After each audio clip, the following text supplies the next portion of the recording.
I'm Mac. Welcome back to my channel. As always, don't forget to like and subscribe, and consider joining my Patreon for access to new videos 12 to 24 hours early, as well as some Patreon exclusive content. It's my official position that the use of generative AI in content creation is corrosive to factual accuracy, destructive to the livelihoods of artists and writers, harmful to the environment, and insulting to the viewer. This includes background assets such as sound effects, music, and any graphical elements. No generative AI is used to create my videos, and I encourage you to demand the same from any channel that you watch. I think my Blue Origin video may have given some the impression that I'm against space exploration. I'm not.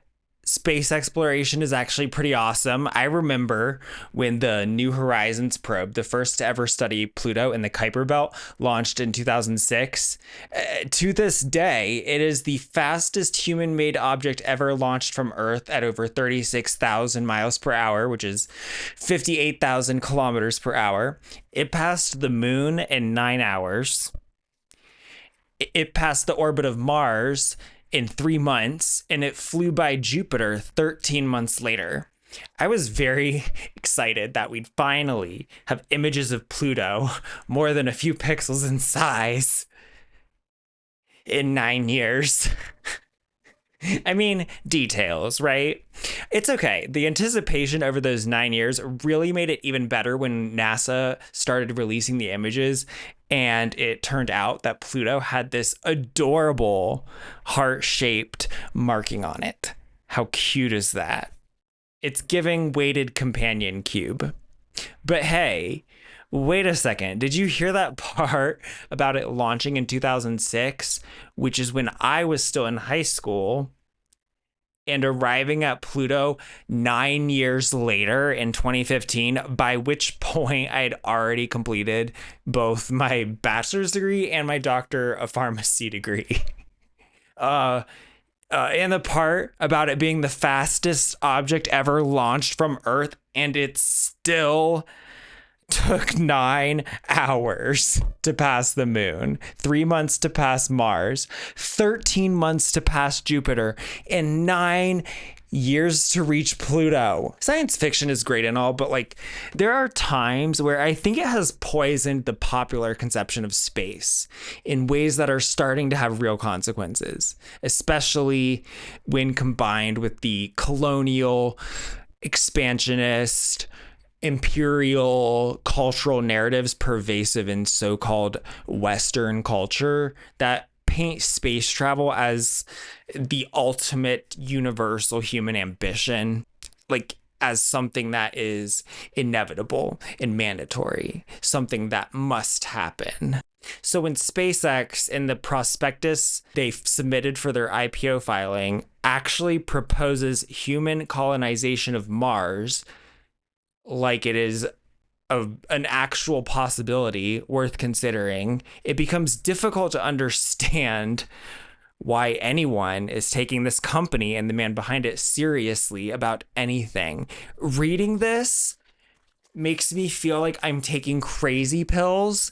And since my friends are tired of listening to me obsessively talk about how insane this document is, instead I'm going to tell you guys all about it, because I don't know what else to do, man. I can't stop thinking about this completely unhinged document. It feels like I'm a character in a horror movie, slowly discovering that everyone I'm trapped with is actually crazy. Okay? This prospectus might as well say, all work and no play makes Elon a dull boy. All work and no play makes Elon a dull boy. This is Back to the Future. Let's go. There's a fly in here that's really cramping my style. The IPO filing opens with this quote from Elon Musk. "You want to wake up in the morning and think that the future is going to be great, and that's what being a spacefaring civilization is all about. It's about believing in the future and thinking that the future will be better than the past.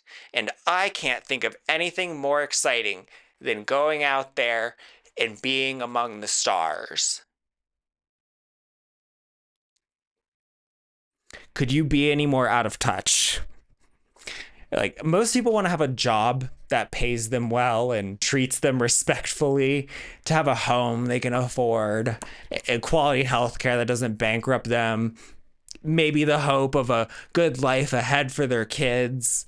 And everything you're doing in your political and business endeavors is making that look increasingly unlikely. I don't know what the hell you mean by being among the stars, but since your Starlink satellites have destroyed astrophotography and you're only hoping to launch more of them, maybe going to space will soon be the only way you can see them. This is exactly what I mean about science fiction poisoning the popular conceptualization of space. Traveling within the solar system doesn't appreciably vary your distance to any stars other than the sun. Whether you're beyond Pluto in the Kuiper Belt or at the orbit of Mercury, the amount your distance to other stars changes is basically a rounding error. Like, when you hear a statement like Alpha Centauri is 4.4 light years away, it means the distance between Alpha Centauri and the sun, because the distances within the solar system are completely irrelevant at that scale. Okay, 4.4 light years is 25 trillion miles, or about 42 trillion kilometers, or about 277,000 times the distance between the Earth and the sun. Saying you're closer to the stars because you're traveling within the solar system is like me here in Salt Lake City, Utah, deciding to move from my bedroom to my kitchen so I can experience Los Angeles. No, it actually is. If we use the exact spot where I'm sitting as in Salt Lake City as the Earth, and Los Angeles, which is 575 miles or 925 kilometers away, as Alpha Centauri, then the sun would be about 11 feet that way in my kitchen. And the moon, which I remind you is the farthest humans have ever traveled in space, it is 1/3 of an inch or 9 millimeters this way. So what do you mean among the stars? You are no more among the stars than you are on Earth. Okay, go out to some of the remote areas of Utah or Nevada on a moonless night and see the Milky Way cast shadows and tell me you're not among the stars. That is, if you can ignore the Starlink satellites. It then launches into the mission statement of SpaceX. Here we go. Our mission is to build the systems and technologies necessary to make life multiplanetary, to understand the true nature of the universe, and to extend the light of consciousness to the stars.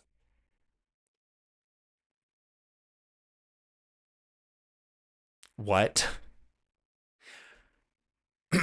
To do this, we have formed the most ambitious, vertically integrated innovation engine on and off Earth, with unmatched capabilities to rapidly manufacture and launch space-based communications that connect the world, to harness the sun to power a truth-seeking artificial intelligence that advances scientific discovery, and ultimately to build a base on the moon and cities on other planets. Truth-seeking artificial intelligence is nonsense. If we're talking about large language models, a truth-seeking one is impossible. You can't constrain a large language model to the truth. You would need to build a fundamentally different type of artificial intelligence. It's like saying that you're going to solve the problem of needing to replace tires. Like, it might be possible to have a vehicle ride on something that doesn't wear out or need to be replaced, but I can tell you with certainty that the solution is absolutely not going to be an inflatable rubber tire, because wearing out is a fundamental part of the properties that make an inflatable rubber tire useful for its purpose. And the same is true of an LLM. So SpaceX basically is three separate companies that at first seem to have nothing to do with each other, but that's because they don't. But you're not allowed to disagree with Elon Musk. And those are, number one, a space launch company, an ISP, Starlink, and xAI, which is an AI operation, Grok, plus a social media platform, X. And I'm going to go through each one of these and explain to you why it is insane. First, space. SpaceX says the following about why space matters now. For the entirety of its existence, human civilization has lived on a single celestial body, Earth. The current paradigm in which human civilization is confined to one planet exposes humanity to existential threats that are unpredictable and uncontrollable on a planetary scale. By moving beyond the only home we have ever known, we ensure species-level redundancy and that the light of consciousness will not be tied to a single planet subject to the inevitable hazards of a harsh and vast universe. We do not want humans to have the same fate as dinosaurs. We want to give them a reason to look ahead with excitement, with the prospect that we are entering an age of abundance with an endlessly prosperous and exciting future. Jesus. All right. First of all, the fact that we are currently not in an age of abundance is not the result of technological or resource availability problems. The resources are available to provide every human with food and clean water, etc. The reason it doesn't happen is politics. Second of all, there's no scenario where Earth stops being the most habitable body in the solar system. Like, no matter what happens, even the worst thermonuclear war, out of control climate change, a meteor hitting, the most habitable body in the solar system is still Earth. Okay, we are here because 66 million years ago, a meteor hit the Earth in the ocean around the Yucatan Peninsula, producing tsunamis thousands of feet high, winds over 600 miles per hour, and wildfires covering over 70% of the Earth's forests. The rock and ash clouds blocked the sun for decades, and the sulfur-rich minerals caused it to rain sulfuric acid. And the ancestors of humans and every living thing on Earth today survived, including the ancestors of all the living dinosaur species today, which we typically refer to as birds. Birds are dinosaurs. The Earth will always be more habitable than Mars or the moon, no matter what happens. That's just a fact. It's almost like we evolved here with every single one of our physical properties being a response to the physical parameters and biosphere of this planet. And if you're not referring to Mars or the moon, I don't know where else you're fucking planning to go.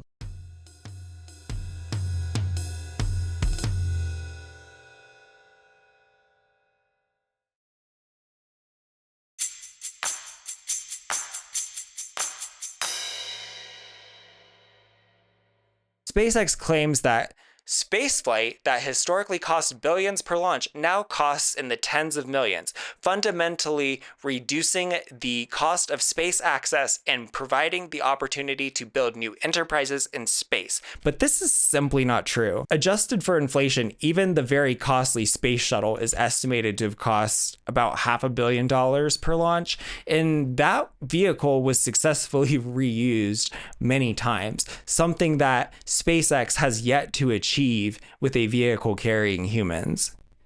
The Apollo program cost about $5 billion per launch, adjusted for inflation, but those launches carried humans to the moon, something that SpaceX is nowhere close to doing. It's just not true that SpaceX is doing launches that previously cost billions of dollars apiece. SpaceX has 4 types of space vehicles in their lineup. They have the Falcon 9, which can launch things into low Earth orbit and has a reusable first stage, but not second stage. It's been launched over 600 times, and the success rate is about 99%. It's worth noting that the first stage can only be reused when the payload is relatively light, due to the fact that reusing a rocket requires extra fuel, because the rocket needs to burn fuel in order to be able to do a soft landing. Then there's the Falcon Heavy, which has a partially reusable first stage and is used to launch heavier payloads into orbit. They have their Dragon spacecraft, which is used for humans and cargo flights to the ISS, and it's launched on a Falcon rocket. The Falcon rocket is not reusable when it's launching a Dragon spacecraft. Finally, and most importantly to this prospectus, they have their Starship system, which is very much still in development. It's intended to be a fully reusable launch system, as in both the first and second stage being fully reusable. SpaceX has to get Starship to work in order for anything in this prospectus to work. It's fundamental to their entire proposition for all 3 business segments that they're laying out.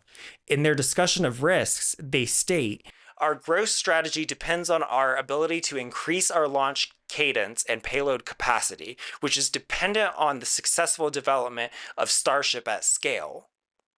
Unexpected design modifications, supply chain disruptions, anomalies, environmental issues, and other unforeseen technical challenges could result in delays or failures to deploy Starship on our anticipated schedule, which would delay or impede our ability to achieve our other business objectives, such as the deployment of our next generation satellites, the expansion of our satellite to mobile connectivity services, and deployment of in-orbit AI compute infrastructure." This is a huge problem. Like, as a goal, the successful development and deployment of Starship is ambitious at best and delusional at worst. Starship is supposed to have not just a reusable first stage, but also a reusable second stage. A reusable second stage has never been done before.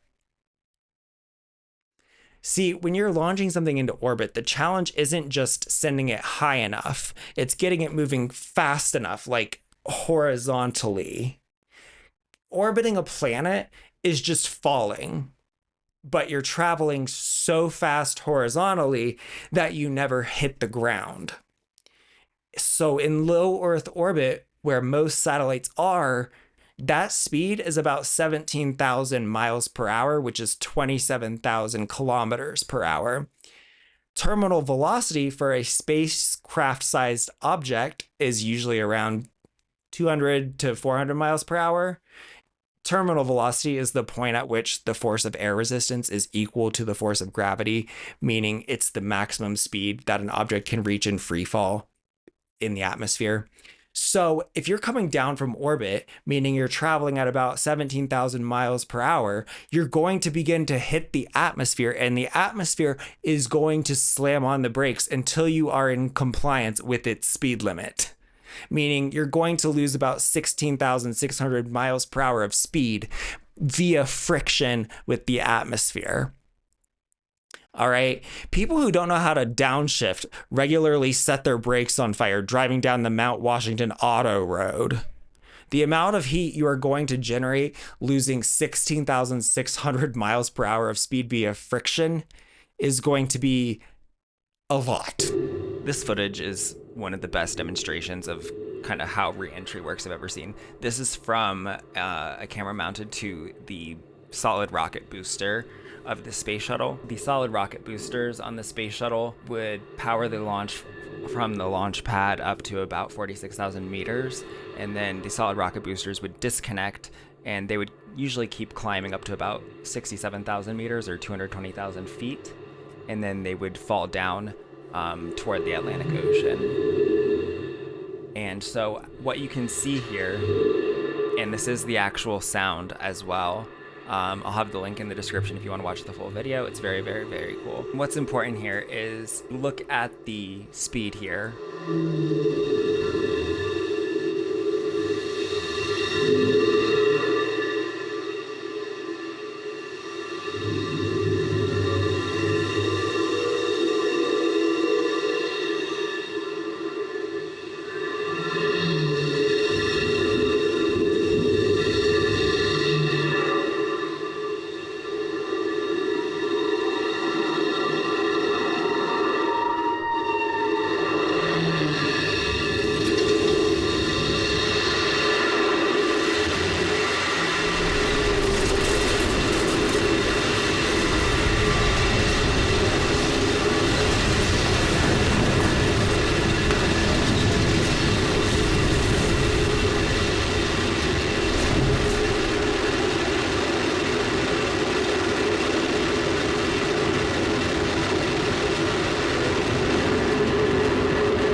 imagine hitting that at 17,000 miles per hour instead of at 2,900.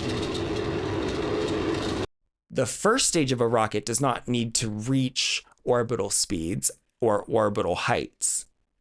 The Falcon 9 first stage reaches about 5,000 miles per hour, which is 8,000 kilometers per hour, and about 265,000 feet in altitude, which is about 80 kilometers. And most of the travel is vertical.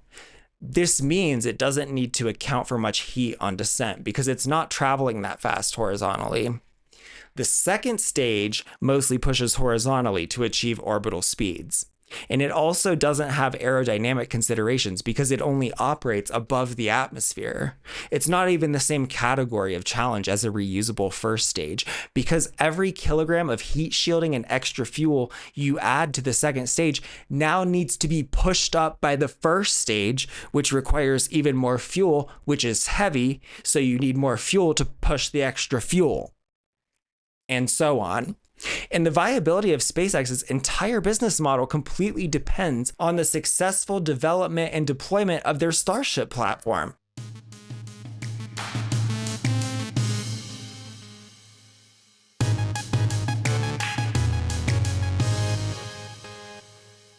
So how's that going? Well, Starship was announced in 2016. In 2022, Starship was supposed to be completing its first uncrewed Mars flights, according to the 2016 timeline. They did not even have one on a launch pad yet. In 2023, they did their first test flight and it immediately exploded.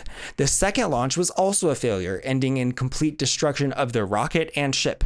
In 2024, Starship was supposed to be completing its first crewed Mars landings, according to the timeline they set out in 2016. Instead, they did 4 test flights. All those launches were successful, but they only successfully recovered the first stage of the rocket once, despite that being the entire point of developing and deploying Starship. They tried to recover the actual ship once, and that attempt failed. In 2025, they did 5 launches. The first 3 were all failures, although they did manage to recover the first stage booster on 2 of those flights. The third flight attempted to reuse the first stage, and that failed. The last 2 launches were successful, but they didn't even try to recover the ship or the first stage booster on those. In 2026, they've done 2 launches, and the 2 launches have been successful, but the first stage booster recoveries have failed both times. So that's 8 successful launches out of 13. So literally 60% of the time, it works every time. They've successfully recovered a first stage booster 3 times and successfully reused a first stage booster once, and that's the easiest part to reuse. They have not even attempted to recover or reuse a second stage yet. And the future of the entire SpaceX business is completely dependent on the successful development and deployment of this project that is at minimum 6 years behind schedule and likely more than that, if it's even possible to complete it at all. But at least it makes money, right? That's their whole thing. They make space efficient and profitable, unlike those inefficient, bloated, bureaucratic governments. First of all, let me let you in on a secret here about publicly traded company financial reports. These numbers are almost all basically made up. I mean, if people in finance hear me say that, they're going to go, no, they're not made up. They're actually, and then proceed to explain how it is made up.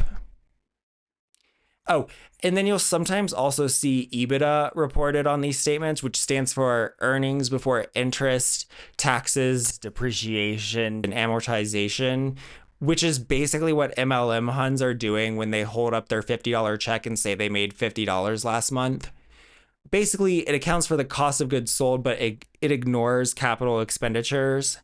So if you sell phones, it would account for how much it cost you to make the phone, but it would exclude the cost of the factory. But I'm just not sure you can do that, particularly with SpaceX, because the capital expenditures are not going to stop. They're going to have to keep spending. Anyway, the space segment of SpaceX has only had a positive net income once, and that was 2024, and it was $21 million. So far this year, the space segment has lost $662 million in Q1 and $542 million in Q2. Amazing. More troubling would be the fact that it kind of seems like the more launches they do, the more money they lose. Usually you want to make more money when you do more of your business, but that's just me, I guess. I mean, even their adjusted EBITDA is mostly very negative, which suggests there's a fundamental problem with their business model's profitability. Okay, but one last thing about the space segment. There's a provision on here that stipulates 1 billion restricted shares of SpaceX will vest upon the establishment of a colony of 1 million inhabitants on Mars. That's an actual sentence printed right here in this document. Do they think it is possible to have 1 million people on Mars? Okay, let me tell you something about Mars, okay? There are so many hazards on Mars that are going to make that impossible, and let me tell you what they are. Ultraviolet radiation. The Earth's ozone layer blocks the majority of UVB radiation, and the oxygen in Earth's atmosphere blocks UVC radiation completely. Mars has only a thin, tenuous atmosphere, so most UV radiation makes it to the surface. Ignoring all other hazards, sunburn would start to occur in under 5 minutes and progress to death by sunburn in under a few hours. Temperatures on the surface of Mars average around negative 80 degrees Fahrenheit or negative 62 Celsius, but range from negative 245 Fahrenheit, which is negative 153 Celsius, to a little over 90 degrees Fahrenheit, which is 33 Celsius. The temperature tends to fluctuate wildly between day and night. That's because Mars has a very thin atmosphere. The atmospheric pressure at the summit of Mount Everest is 30 times higher than the average surface pressure on Mars. On Earth, the Armstrong limit is around 63,000 feet or 19,200 meters, and it represents the altitude at which water begins to boil at human body temperature. The atmospheric pressure at the Armstrong limit is 10 times higher than the average surface pressure on Mars. That means that all buildings would need to be pressurized at all times unless the occupants are wearing full head-to-toe pressure suits. And any failure of the building's pressurization systems or seals would result in the immediate death of all the occupants not wearing a pressure suit at the time of failure. Going outside without a head-to-toe pressure suit would result in death immediately. Mars also has frequent planet-wide dust storms that can last for months at a time, covering everything in a fine red dust. That includes critical equipment like solar panels. Oh, and on the whole dust thing, I should probably also mention the fact that the soil on Mars is extremely toxic due to the presence of compounds known as perchlorates at levels ranging from 0.5 to 1% planet-wide as an extremely fine dust, which frequently becomes airborne in dust storms and toxic dust devils. Perchlorate concentration limits set by municipal water supplies and governmental agencies on Earth are typically around 50 parts per million for soil and 1 part per billion for drinking water. Remember, on Mars, it's 0.5 to 1%. Percent is parts per 100. That equals 10,000 parts per million, or 1 million parts per billion, which is 200 times the soil limit for an EPA Superfund site, and 1 million times the limit for most municipal drinking water supplies. And this dust would get everywhere. Everywhere. It's an extremely fine dust that would cover every surface and constantly infiltrate every doorway and fill every crack and crevice. Further, Mars is pretty small.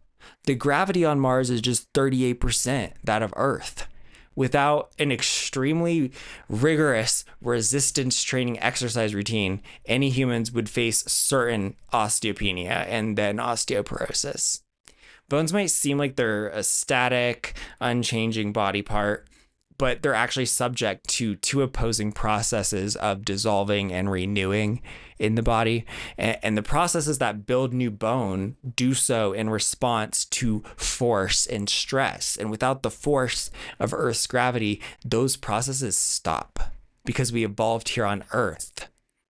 Everything about our bodies evolved in response to the gravity, atmospheric gases and pressure, terrain, weather, humidity, radiation levels, minerals, and biosphere of Earth. If you think a colony on Mars is possible, you are out of your mind. We don't even have a city of 1 million people on Antarctica. And if you think a city of 1 million people on Antarctica sounds insane, then a city on Mars of 1 million people should sound even more insane, given the fact that a boat is all you need to get to Antarctica, and boats are actually a lot cheaper than multi-stage interplanetary rockets. Oh, and you can breathe on Antarctica. It's extremely cold there, but it's not as cold as Mars. Mars isn't just a little farther from the sun, it's twice as far as Earth. Even with the thinned ozone layer over Antarctica, the UV radiation is nowhere near the levels on Mars because Earth will always be more habitable than Mars, no matter what environmental disasters occur. Also, your bones won't start dissolving, and the ice and snow aren't full of toxic perchlorates. Oh, and if you get pregnant on Antarctica, your baby will probably have bones that form correctly. If there's a serious emergency, Antarctica can be reached by aircraft in like under 24 hours, which is a lot quicker than the 5 to 10 months to reach Mars. Oh, and it takes 3 to 25 minutes for communications to travel one way between Earth and Mars, depending on where in their orbits they are in relation to each other. Meaning interplanetary counterstrike is out of the question. So I can't imagine there are that many people who would want to live like that.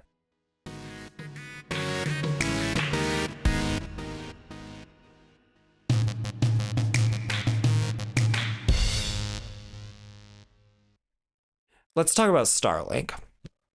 Starlink, which is their satellite ISP, is actually the only profitable segment at SpaceX. In case you're not already aware, Starlink provides internet access by unilaterally destroying the night sky worldwide with the visual pollution of over 10,000 satellites, with more planned to be launched soon, something that really feels like everyone on Earth should have been consulted first, but I guess this is worth it, right? Anyway, in the second quarter of 2026, their net income was $1.6 billion. And while I really would have expected the night sky to be worth a little bit more than that, it certainly is better than the $500 million the space segment lost in the same time period. However, I would point out that in 2023, their average revenue per user was $99. And that number has steadily declined ever since, falling to $66 for the second quarter of 2026. Furthermore, the Starlink segment's capital expenditures have consistently increased quarter after quarter, which is different from what you'd hope to be seeing. All of these factors mean that in the first quarter of 2025, Starlink had 5 million subscribers and a net income of $1.03 billion. And then in the first quarter of 2026, Starlink had 10.3 million subscribers and a net income of $1.2 billion. Like, that's not good. What happened there? Oh, also, it says that growth is going to happen by using Starship to launch their new V3 Starlink satellites in the second half of 2026, which I'm sure you recall is the rocket that keeps exploding and isn't ready. And it was going to carry a new version of their satellites to replace their current V2 satellites that are less than a few years old, calling into question the longevity of their satellites and suggesting that the capex is definitely not going to stop anytime soon. Let's move on to the most insane part of this document, xAI, which SpaceX describes as their highly vertically integrated AI platform. That platform, they claim, consists of AI compute infrastructure, Grok, and the nebulously titled Consumer and Enterprise Applications. According to the company, xAI has established a leading position in building and scaling terrestrial AI compute infrastructure, becoming the first company to deploy a coherent gigawatt-scale AI training cluster. We own and operate what we believe to be the largest AI training data center clusters on Earth, including Colossus and Colossus 2. That is very misleading, because Colossus 1 and 2 actually can't be used for AI training. AI model training is extremely processing intensive, and the GPUs used for it need to be identical to each other or in a homogeneous cluster. Otherwise, you run into problems where some types of GPUs are faster than the others and running into all kinds of like messy synchronization problems. And despite this being a very well-known problem with heterogeneous clusters, xAI stubbornly built one anyway because there weren't enough of a single type of GPU available due to the gold rush in progress, and they tried to make training work. It didn't. You can use a heterogeneous cluster to run inference, meaning you can use it to operate an AI model that has already been trained, like to handle Claude usage by customers, but not for training. So now having 325,000 NVIDIA GPUs that they can't use, they have leased the entire facility to Anthropic. Yeah. That's their groundbreaking, revolutionary, never been done before, insane, disruptive AI business, being a landlord. This does not sound like an efficient, strategic, forward-thinking company that knows what it's doing. This sounds like a company that makes extremely predictable, enormously expensive mistakes because it's flailing around trying to rush after competitors that have already left it in the dust, the Martian dust. Grok is not impressive. It's just an LLM like any of the competing LLMs, except Grok tends to significantly outperform all competitors in generating non-consensual deepfake nudes and child pornography. Once again, in their section discussing Grok, they claim that their access to the world's most powerful compute clusters means that Grok has the best training infrastructure, but this simply isn't true because those compute clusters cannot be used for training, and they can't be used at all per their lease agreement with Anthropic that requires 90 days notice for termination of services. You don't even have access to those compute clusters. Anthropic does. That's how leases work. The craziest part of all of this is that the business segment with the most expenses is not the 10,000 internet satellites. It's not the space launch segment. It's the AI segment. In 2026, Q1, the AI segment of the business reported $7.7 billion in capital expenditures, rising to $15.8 billion for the second quarter. SpaceX states that AI revenues were up 213% sequentially and 247% year over year to $2.6 billion, primarily driven by an increase in AI solutions and infrastructure revenues from new cloud services agreements, as well as an increase in Grok and X subscription revenues. And that is greatly understating how much of that was simply their lease with Anthropic. In fact, nearly all of that increase is just the result of that lease, which totals $14.1 billion for the next 12 months. And yet, their AI segment has spent $24 billion in capital expenditures for the first half of 2026 alone. I would gently question whether being a landlord is what people are imagining when they hear AI revenue. Furthermore, Capital expenditure, when we're talking about xAI, essentially means AI data centers, which means it's pretty different from the type of capital expenditures that other businesses have. Capital expenditure could mean something like a factory or specialized equipment for manufacturing or a fleet of delivery trucks, stuff that you'd expect to use for at least a decade, if not more. An AI data center isn't like that. The typical usage patterns with AI applications generally results in GPUs having fairly short usable lifespans of around 2 to 3 years. Also, it's a computer component. It's going to be obsolete in like 3 years, even if it were still functional. And the AI industry is extremely competitive. You cannot stop. You always have to be training a bigger and better model on more and more of the latest GPUs because you have to keep up with your competitors. So it's not just a one-time thing. You're going to have to gut your AI data centers every 2 to 3 years to replace all the burnt out and obsolete hardware inside. That's one of the fundamental problems with the AI industry as it stands. It's not even close to being profitable, and it never will be. I can't get over how batshit crazy this is. So for Q1 of 2026, CapEx on space, the segment that literally launches satellites into orbit, was $1.1 billion. CapEx on Starlink was $1.3 billion. CapEx on AI was $7.7 billion. Revenue from the space segment was $619 million. Revenue from Starlink was $3.26 billion. Revenue from AI, $818 million. Wow. Seems like a clear signal of where to put the focus and investment, right? Nope. Q2 of 2026, CapEx for space, $1.2 billion. Starlink, $1.4 billion. AI, $15.8 billion fucking dollars. You better stop doing that insane shit or the shareholders are going to, oh wait, they can't do jack shit because Elon Musk has 82.4% of the voting power no matter what.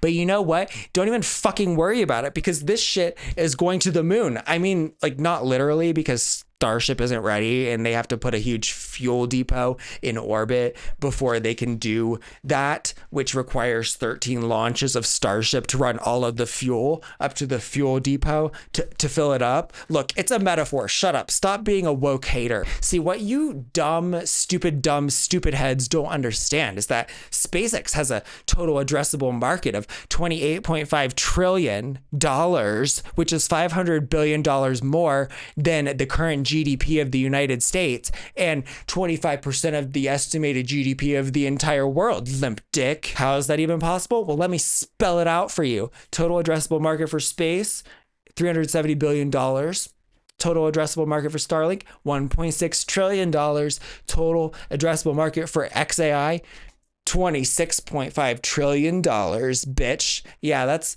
$2.4 trillion in AI infrastructure because being a landlord fucking kicks ass. $760 billion in consumer subscriptions, okay, and $600 billion in advertising. And I hear you woke snowflakes saying, that's only $5.8 trillion. Yeah, well, I'm not done. There's a market of $22.7 trillion in enterprise applications.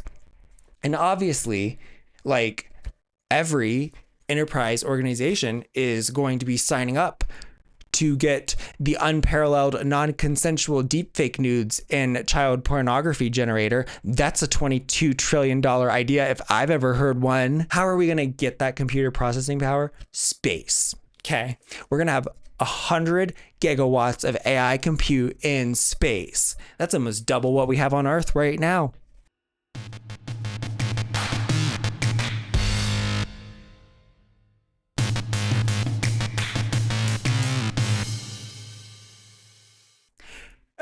Cooling is actually not as easy as you would think in space. Yeah, space is cold, but space is also a vacuum. If you have a thermos or a hydro flask or a similar bottle, those are just a double-walled bottle with a vacuum in between the two walls because a vacuum is incredible at preventing heat transfer. The only way to transfer heat is by thermal radiation, which is a lot less effective than conduction or convection. Calculations indicate that at a bare minimum, you need a radiator at least 2,000 square meters in size per megawatt of compute for a satellite. So for 1 gigawatt of compute in space, you need at minimum 2 million square meters of radiator area, which is approximately the size of 373 American football fields, or 280 fields for playing the sport that the majority of English-speaking countries refer to as soccer. It's not just Americans, okay? So 100 gigawatts of compute in orbit would require radiators totaling at least 200 million square meters, or 20,000 hectares, or 50,000 acres, which is 500 Winnie the Pooh habitats, or 78 square miles, or 28,000 soccer fields, or 37,000 American football fields, or 3.5 Manhattans, and you need to get that amount of area into space. These are all actual statements being put forward as serious possibilities by an actual publicly traded company. The clowns are running the circus. No one is minding the store. Like no one has ever come close to profiting from AI yet, and they never will. It is not possible. The math doesn't math. What is going on? I'm sure the stock for SpaceX will continue to go up and down, but at the end of the day, the business as described in this document is impossible. It is not possible to have a city of 1 million people on Mars. Having a permanent settlement on Mars verges on impossible. Orbital data centers are impractical and unnecessary, especially considering that xAI is already leasing out most of their compute capacity. And all of this is under the absolute control of an unstable, drug-addled, impulsive man with absolutely no mechanism for reining in his stupid ideas. I don't understand. This is going to end so badly. Like, not just this, but like also the AI bubble. I have so much more to say about that garbage, but I can't. I've been Mac. Peace out. Bye!